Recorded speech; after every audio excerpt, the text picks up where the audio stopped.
Descubrí que mi prometida guarda una caja con los dientes de todas las personas que han desaparecido en su vida y ahora he empezado a perder los míos. Me llamo Adrián. Tengo 34 años y trabajo como editor de textos técnicos. Mi vida siempre ha sido una oda a lo ordinario: café negro por la mañana, 8 horas frente a una pantalla corrigiendo manuales de maquinaria pesada, y noches tranquilas con mi prometida, Clara. Clara era, la persona más equilibrada que he conocido.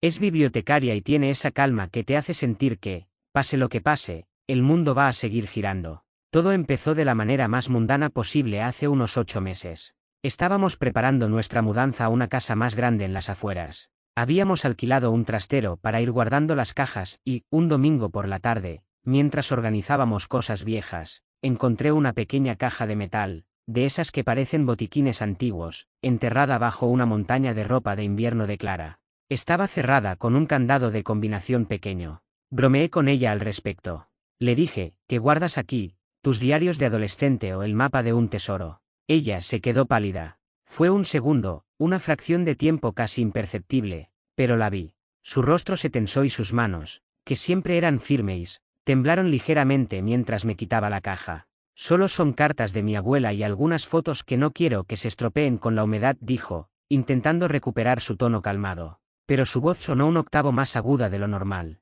No le di importancia en ese momento. Todos tenemos derecho a nuestra privacidad, ¿no? Pero la duda es como una semilla de hiedra: una vez que se planta, empieza a trepar por las paredes de tu mente hasta que lo cubre todo. Unas semanas después, Clara se fue a pasar el fin de semana a casa de sus padres. Yo me quedé terminando de empaquetar la oficina. No fue premeditado, lo juro. Estaba moviendo una estantería y la caja de metal cayó al suelo. El candado era viejo y con el golpe, se saltó. Lo que había dentro no eran cartas de su abuela. Había una colección de dientes.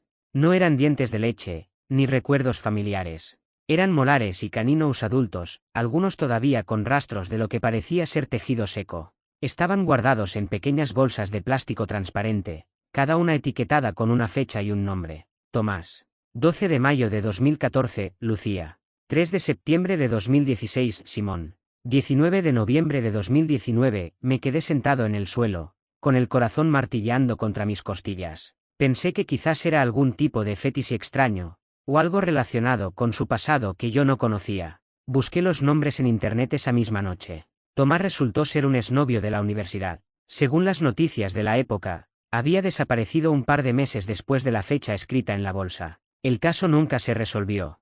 Lucía era una compañera de piso que tuvo Clara hace años. Se suicidó, o eso dijeron, saltando desde un cuarto piso. Simón. Simón era el nombre de su hermano pequeño, que murió en lo que la familia siempre llamó un trágico accidente doméstico, cuando ella tenía 17 años. Me pasé toda la noche mirando esas bolsas. Mi mente intentaba desesperadamente construir una explicación lógica. Quizás ella los guarda como recuerdo de la gente que ha perdido, me decía a mí mismo.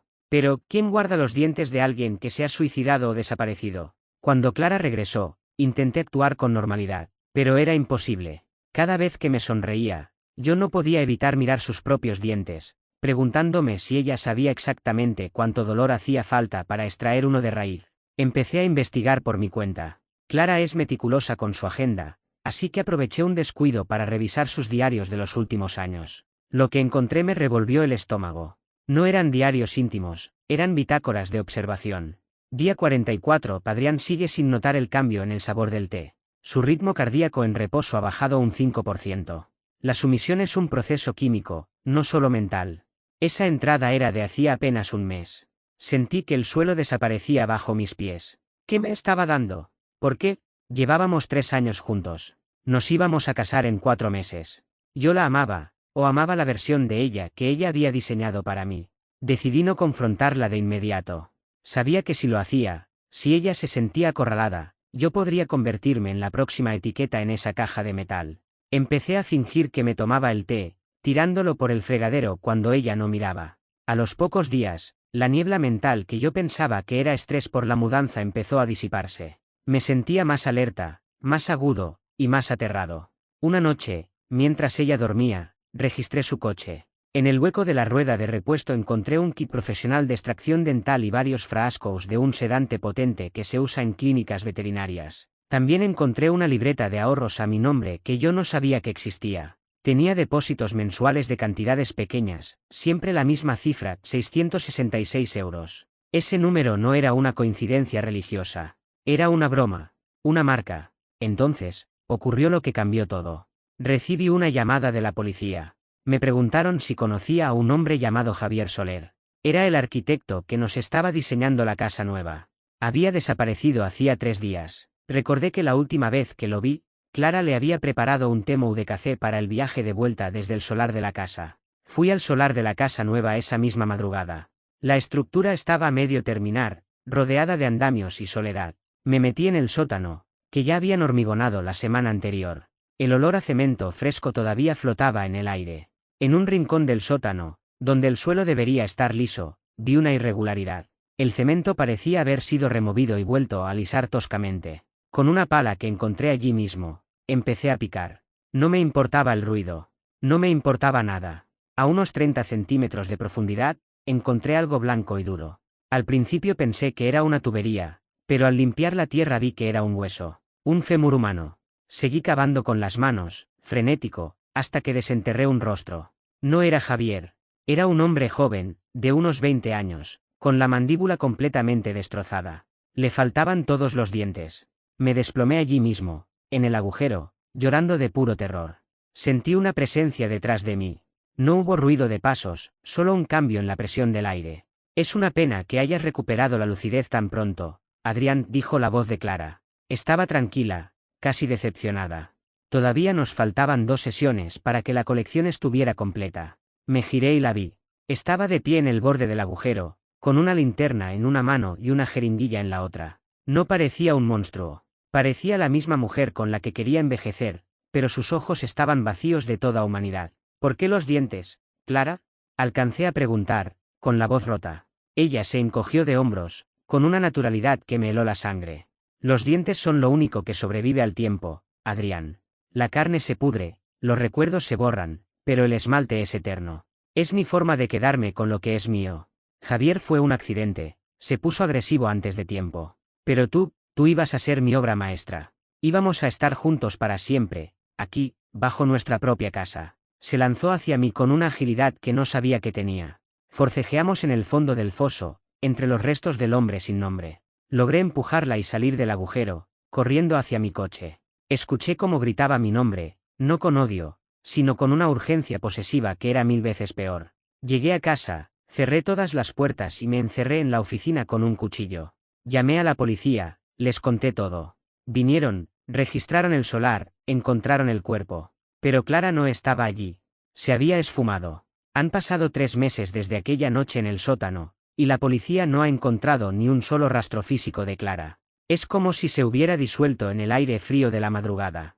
Registraron nuestra casa de arriba abajo.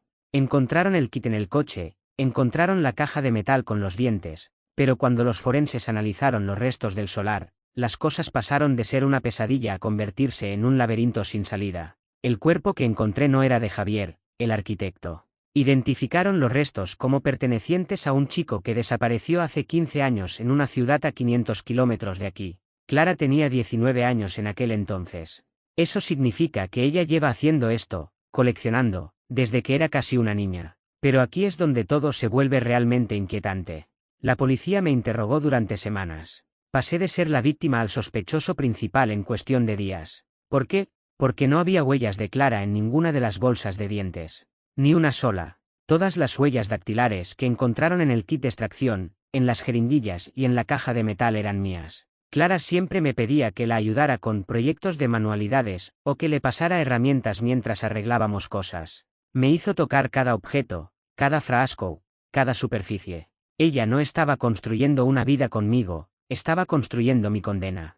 El dinero en la cuenta de ahorros, esos 666 euros mensuales, se rastreó hasta una cuenta de inversión que yo mismo abrí hace años y de la que no recordaba nada. Ella me había estado drogando con escopolamina y sedantes para hacerme firmar documentos, para hacerme mover cuerpos, para hacerme partícipe de su ritual sin que yo conservara un solo recuerdo nítido. Ahora estoy en libertad bajo fianza, esperando un juicio por asesinato y ocultación de cadáveres. Mi abogado dice que mi historia de la prometida psicópata que colecciona dientes suena a delirio provocado por las drogas que encontraron en mi sistema, porque, según los registros oficiales del registro civil, Clara no existe. La mujer con la que viví 3 años usaba la identidad de una mujer que murió en un accidente de coche en los años 90. No sé su nombre real. No sé de dónde vino. Solo sé que compartí mi cama con un fantasma que me arrancaba pedazos de mi voluntad mientras yo dormía. Hace 3 días, recibí un sobre pequeño por debajo de la puerta de mi apartamento actual.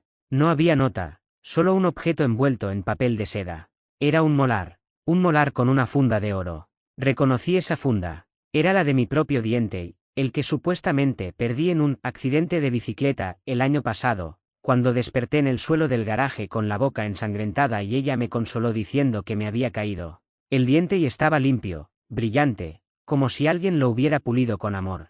Lo peor no es que ella esté ahí fuera. Lo peor es que he empezado a notar algo en mi propio cuerpo. A veces, por la mañana, encuentro mis manos manchadas de algo oscuro bajo las uñas. A veces, despierto con un sabor a cemento fresco en la boca y un cansancio extremo en los músculos, como si hubiera pasado toda la noche cavando. Ayer fui al baño y me miré en el espejo. Abrí la boca y sentí un hueco nuevo. Me falta otro canino. No hay sangre, no hay dolor, solo una encía perfectamente cicatrizada, como si el diente nunca hubiera estado allí. He empezado a pensar que Clara nunca se fue del todo. Quizás no está escondida en otra ciudad, quizás está aquí, en los espacios en blanco de mi memoria que los sedantes dejaron abiertos. Quizás ella no necesita estar físicamente conmigo para seguir completando su colección. He puesto cámaras en mi habitación para verme dormir.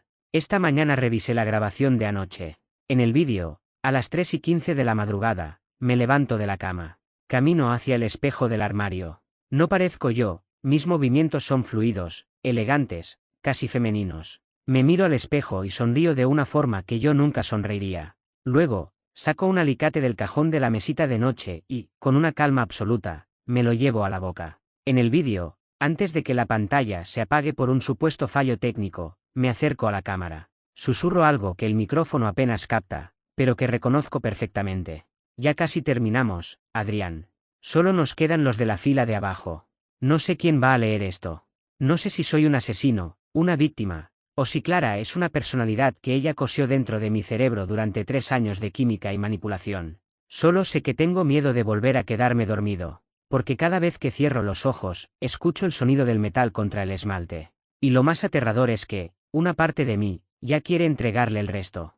¿Alguien sabe cuánto tiempo tarda en crecer el hueso sobre un hueco vacío? ¿O cuánto cemento hace falta para tapar el rastro de un hombre que ya no tiene dientes para gritar su nombre? No me busquéis. Si veis a un hombre caminando por la calle que nunca sonríe, que siempre mantiene los labios apretados, seguid de largo. Podría ser que esté guardando lo último que le queda de sí mismo. O podría ser que ella esté mirando a través de sus ojos, buscando la siguiente pieza para su caja de metal. Esta mañana me desperté y el sabor a hierro era tan intenso que tuve que correr al baño para no vomitar sobre las sábanas. Al abrir la boca frente al espejo, el horror fue total, otros 2 molares habían desaparecido. No había heridas abiertas, solo esa encía lisa, rosácea y perfecta, como si mi cuerpo estuviera aceptando la mutilación como un proceso natural. Ya no puedo ir a la policía. ¿Qué les diría?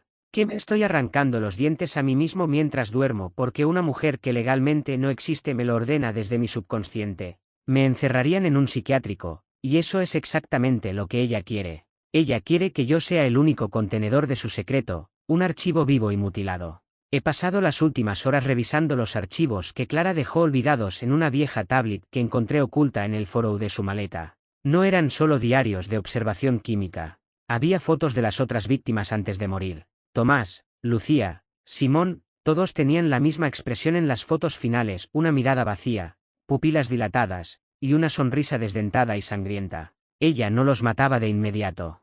Los mantenía en ese estado de sumisión química durante meses, convirtiéndolos en sombras de sí mismos hasta que no quedaba ni un solo diente y en sus bocas. Entonces comprendí el giro final de su juego. El trágico accidente de su hermano Simón no fue un error. En los archivos hay una nota escrita a mano, con una fecha de hace casi 20 años, Simón ya no tiene nada que decir. Sus palabras ahora están en mi caja. El cemento está frío, pero él ya no siente el invierno. Ella empezó con su propia sangre. Ella no busca dinero, ni poder. Ella busca la permanencia absoluta a través de la despersonalización del otro. Hace una hora, escuché el timbre de la puerta. No había nadie afuera, solo un paquete pequeño envuelto en papel de estraza. Dentro no había un diente. Había una llave. La llave de nuestra casa nueva, la que tiene el sótano de cemento donde Javier y el chico de hace 15 años descansan. Junto a la llave, una nota con la caligrafía perfecta de Clara: la casa está terminada, Adrián. El cemento del salón principal necesita una última capa. Ven a casa. Tengo los alicates de plata preparados para la fila inferior. Es hora de que dejes de ser tú para ser nosotros. He tomado una decisión moral que sé que me perseguirá si sobrevivo, pero no tengo otra opción.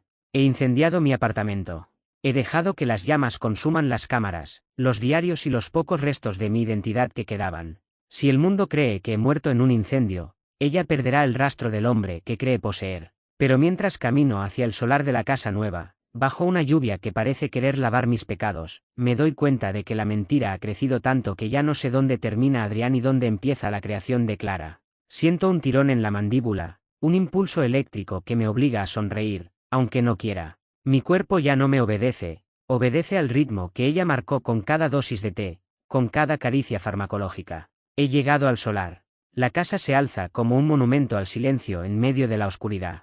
Las luces del sótano están encendidas. Puedo ver su silueta a través de la ventana a ras de suelo. No tiene miedo de la policía. No tiene miedo de mí. Sabe que el vínculo que creó es más fuerte que cualquier cerradura o cualquier ley.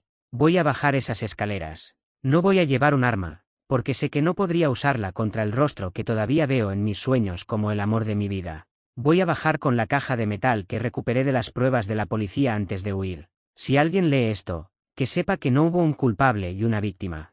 Hubo una infección y un huésped. Ella es la infección, y yo soy el huésped que finalmente ha decidido dejar de luchar. Prefiero ser un cuerpo sin nombre bajo el hormigón de una casa hermosa, que un hombre vacío caminando por un mundo que ya no reconoce. El último diente y me lo arrancaré yo mismo, frente a ella, como un regalo de bodas. Porque al final, Clara tenía razón, el esmalte es lo único que sobrevive. Y yo quiero que lo único que quede de mí sea algo que ella tenga que guardar bajo llave, para siempre. Cierro este post. Escucho el metal chocando contra el suelo del sótano. Ella me está esperando para cenar.